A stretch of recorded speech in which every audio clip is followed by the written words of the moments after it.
Welcome back to my lecture series. Hope all of you are well. Myself Rinki Bhowmik, Assistant Professor, Department of Physics, GIS College of Engineering. This is my 10th lecture and today we are going to discuss about polarization. What is polarization? In 1809, French scientists discovered that when ordinary light is incident on the surface of a transparent medium like glass or water, then light can be partially or completely polarized on reflection. Today we are going to use this theory, means how the light can be completely or partially polarized on reflection. Today we are going to discuss about it. Means today our topic is mainly polarization by reflection. So this is the reflection. As we can see, there are two figures. So in the first figure, as we can see, the light incident on the surface. This is the first medium having refractive index N1, and this is the refraction happens and also reflection happens. This is theta I, this is theta I. This is the incident angle, this is the reflection angle, reflected angle, and this is the refraction angle. And here again same thing happens but something different. What is this? Here the light incident at that point at some incident angle, and then reflection happens and then refraction happens. Here N1 is the refractive index of the first medium and the refractive index of the second medium is N2. Here theta I means the incident angle if it is equal to the polarizing angle. Okay, so if it is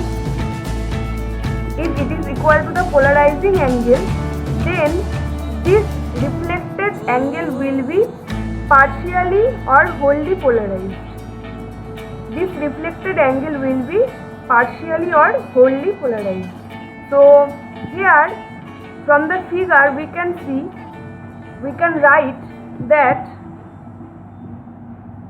incident angle I equal to theta p. P is the polarizing angle, as I already said. R is the refracted angle is equal to 90 degree minus theta p. This we can prove by the geometry. Therefore, n equal to sin I by sin r. Okay, so this n equal to sin I by sin r, since I equal to theta p, r equal to 90 degree minus theta p. So finally, what we can get that n equal to tan theta p, where n is the refractive index, theta p is the polarizing angle. This theta p is nothing but called as Brewster's angle. Experimentally, it was found by Brewster that when the angle of incidence is equal to the polarizing angle theta p, the angle between the reflected ray and the diffracted ray is 90 degree, and by which actually we have got this refracted angle R equal to 90 degree minus theta p. So this is about the Brewster's angle. Now there are two classes of the polarization. First is circular polarization, second is elliptical polarization. What is circular polarization? If the light is composed of two plane waves of equal amplitude by differing in phase by 90 degrees, then the light is said to be circularly polarized. Means at that time the tip will traverse circular path. That's why it is called circularly polarized light or circular polarization. But if the two plane waves differing by amplitude, remember, bear in mind that here the amplitudes are same with the two plane waves of equal amplitude in case of circular polarization, but in case of elliptical polarization They are differing by amplitude, but they have a constant phase difference. They are in a phase by 90 degrees, means the phase difference is 90 degrees, or relatively phase is other than 90 degrees. Then light is said to be elliptically polarized. Means in that case, the path of the polarization travels an elliptical path. So that's why it is called elliptical polarization. Now, this is the figure. This is the linear polarization which we discussed in our last class. This is the circular polarization, this is the elliptical. So here as we can see, the path, it looks like circle, and here the path looks like ellipse. So that's why this is linear, circular and elliptical polarization. So today we have discussed circular and elliptical polarization. Here we have to know the definition, the concept, and also about the figure. And here we have derived the expression of the Brewster's angle. So here if we know the refractive index, value of the refractive index, then we can get theta p, means polarizing angle, which is called Brewster's angle. This is the figure. So this is about today's topic. Here we have to remember the definition as well as we have to do the derivation, and also the concept must be clear to us. Now there are some more discussion about polarization. So polarization means there is a polarizer. So when there is a light beam, light is coming from this light source, and when passes through this polarizer, what happens, that we'll discuss. So initially obviously it was unpolarized light because there is the atoms here vibrates randomly here and there. There is no particular direction at which it vibrates. That's why it is unpolarized light.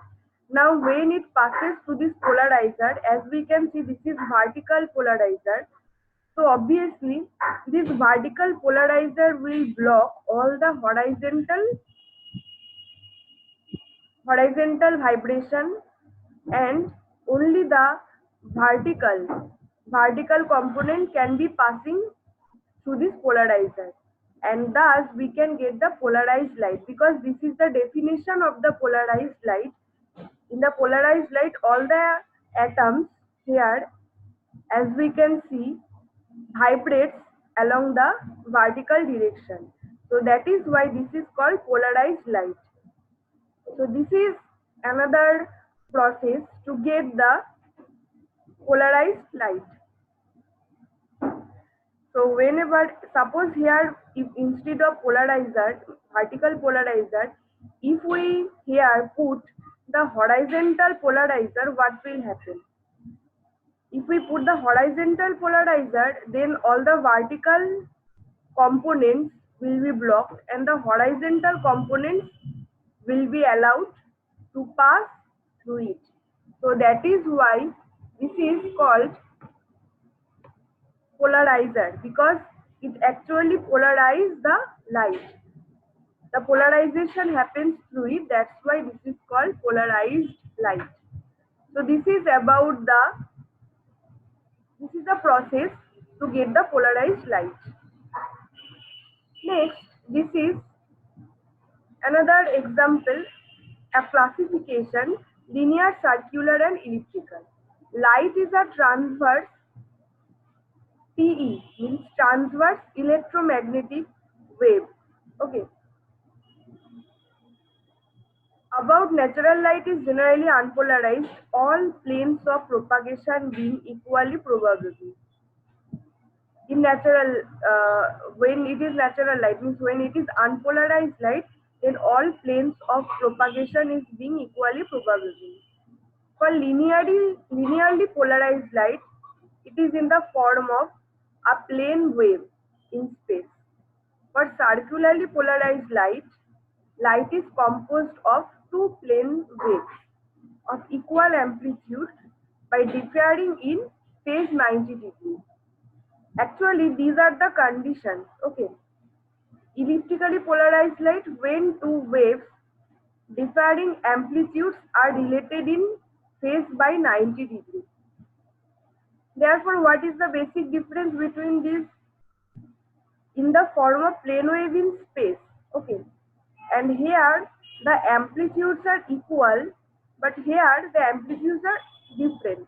But the similarity is that for both the cases, by they are differing in 90-degree phase, also they are related in phase by 90 degree, or if the relative phase is other than 90 degree.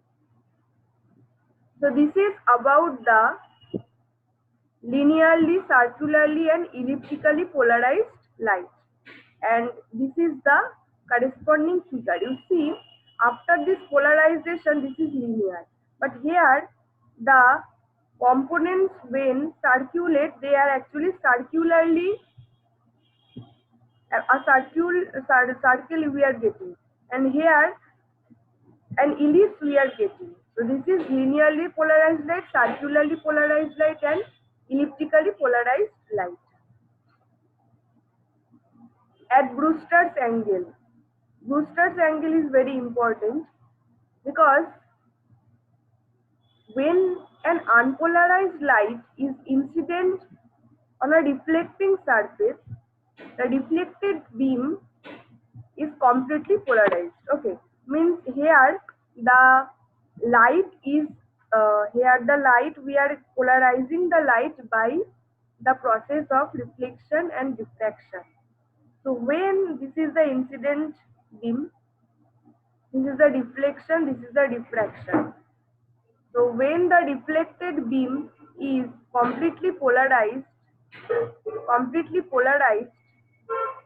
then the diffracted beam is perpendicular to the reflected beam, means this angle is 90 degrees. The angle of incidence is called Brewster angle. So whenever this incident angle is Brewster angle, then only the deflected beam can be polarized. Okay, so this is a process to get the polarized light. So by this Brewster angle, we can get the value of theta p, means polarizing angle.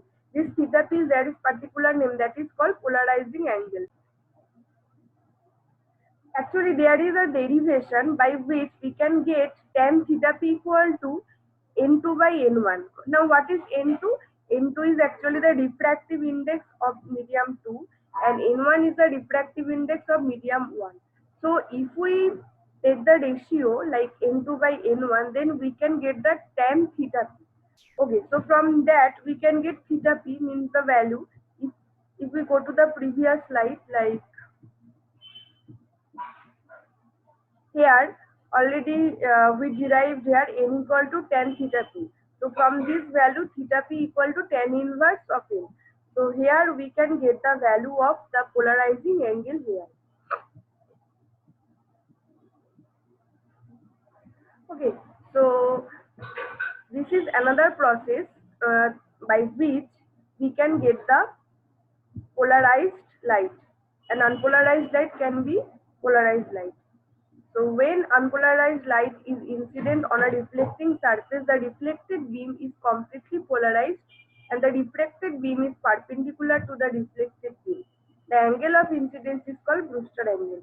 This total thing you can also use as your definition also. Now, this one just we discussed a few minutes ago. Linear, circular, elliptical. When they are actually, the good definition is given, and that's why this slide is given. Two orthogonal plane waves with same phase but possibly different amplitudes.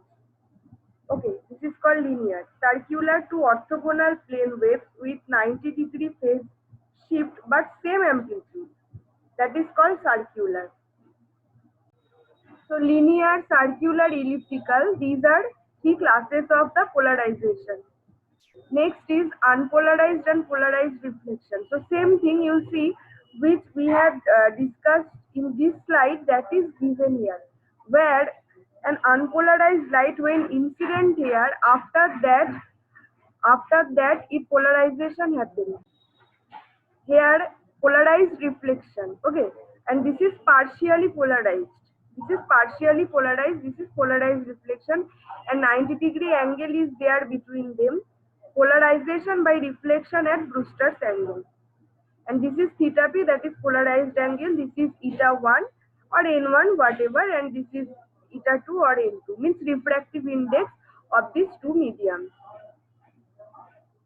So whenever this unpolarized light incident at this point, after that reflection and refraction, both the cases happen, and here 90-degree angle is there between them.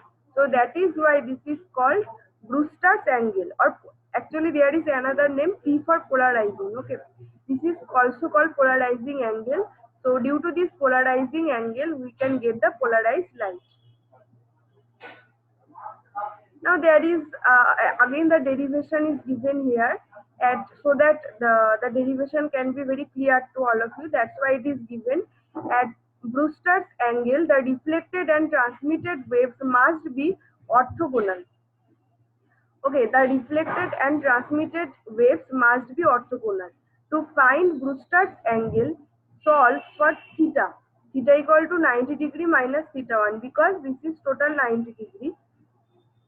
So by the geometry, this is actually by the geometry. Okay, by the geometry we can prove that theta equal to 90-degree minus theta 1. Now theta 1 plus theta 2. If you go for theta 1 plus theta 2, this is simply 180-degree minus 90-degree, because this whole one is 90-degree, 180, and this one is 90-degree. So that is why obviously this will be theta 1 plus theta 2 equal to 180-degree minus 90-degree. That means finally what we are getting, 90-degree. So theta 1 equal to theta 1. Okay. So now n1 star 90-degree sine of theta 1 equal to n2 star sine theta 2. So finally we are getting theta equal to, since as we know that theta equal to 90-degree minus theta 1, so it is converted here. So therefore theta equal to tan inverse n1 by n2. This is called Brewster's angle. Okay, this is called Brewster's angle.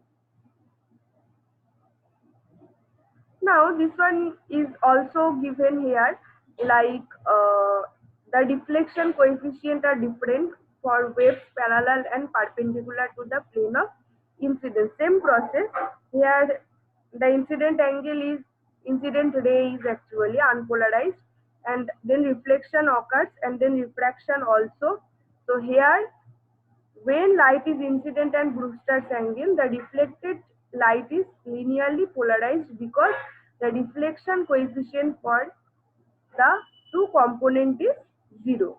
Okay, same thing which we had discussed in my previous slides. Now again, if this is normal, I hope you can identify this one. This incident line, see, random orientation, here and there, no particular direction at which the incident, the atoms actually vibrate. So when it incident at this point, after that reflection occurs, and then refraction. This is partially polarized, and this is fully polarized. Okay, this is fully polarized. So, and this angle is called, this incident angle is called polarized angle. This is the incident surface. This is the incident surface. So this is about the total polarizing angle and the Brewster's angle. Now let me show you a video by which the concept will be more clear to you.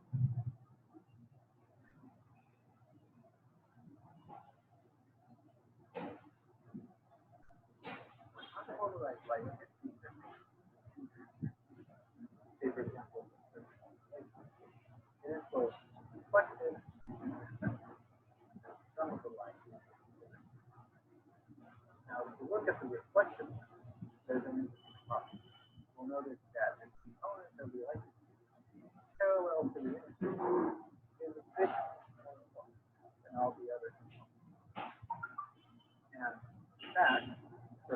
specific value of angle of incidence, you'll find that reflected light is fully polarized in the direction parallel to the interface. What that means is that all the components of the electric field that are perpendicular to the interface have to be refracted. So we'll have fully polarized reflected light and partially polarized refracted light because it'll have more of the components at a particular. So let's try to draw that. Let's say that this is a very specific angle for which we have fully polarized reflected light in the direction of the parallel. We'll have reflected light that is fully polarized parallel to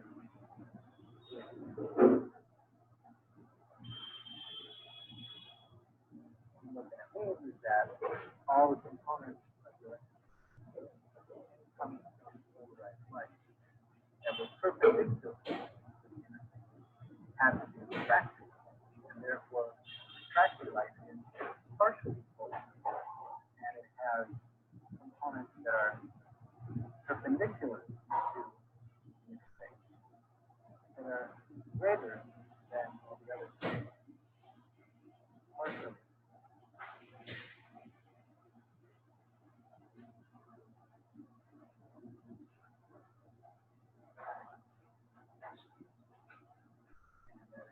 Direction that is perpendicular.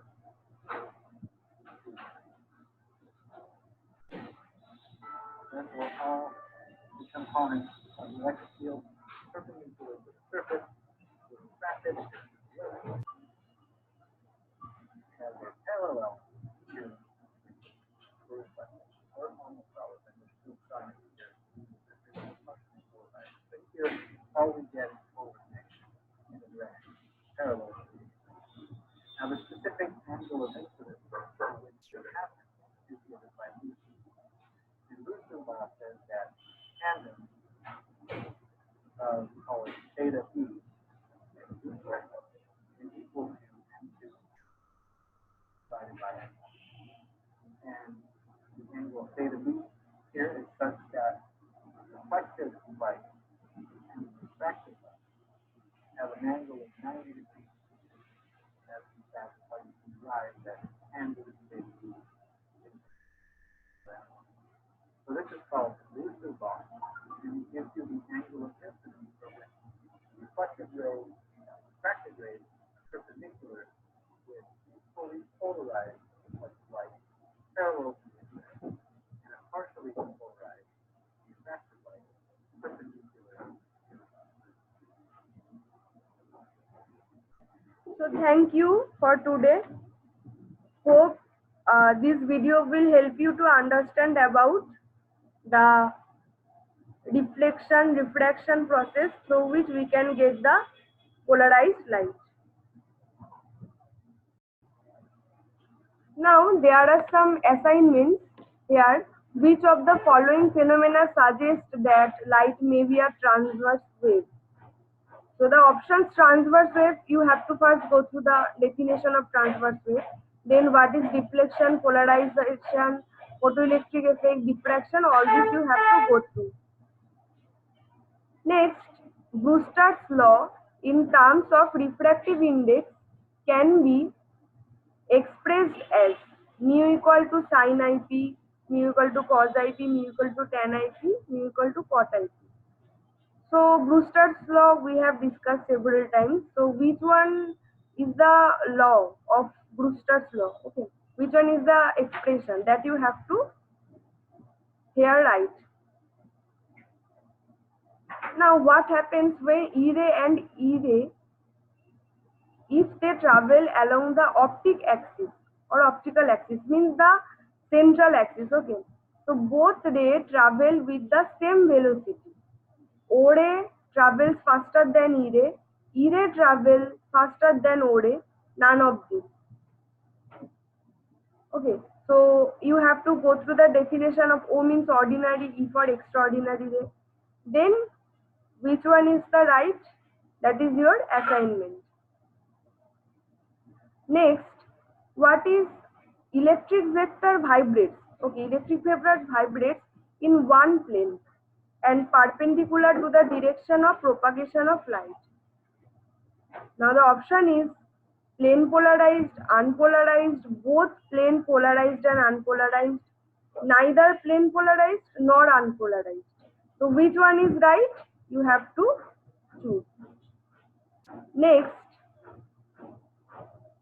the plane in which the electric vector of plane polarized light vibrates as means the vibration means here you have to find that the plane in which the electric field vector vibrates, that is called as what, that you have to know.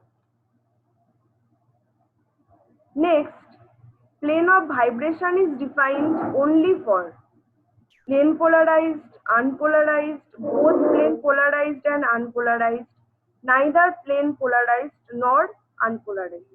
So which one is right, that you have to here answer. Next, if the angle between the axis of polarizer and analyzer is 300, the intensity of light transmitted by analyzer is time the intensity dash time the intensity transmitted by the polarizer.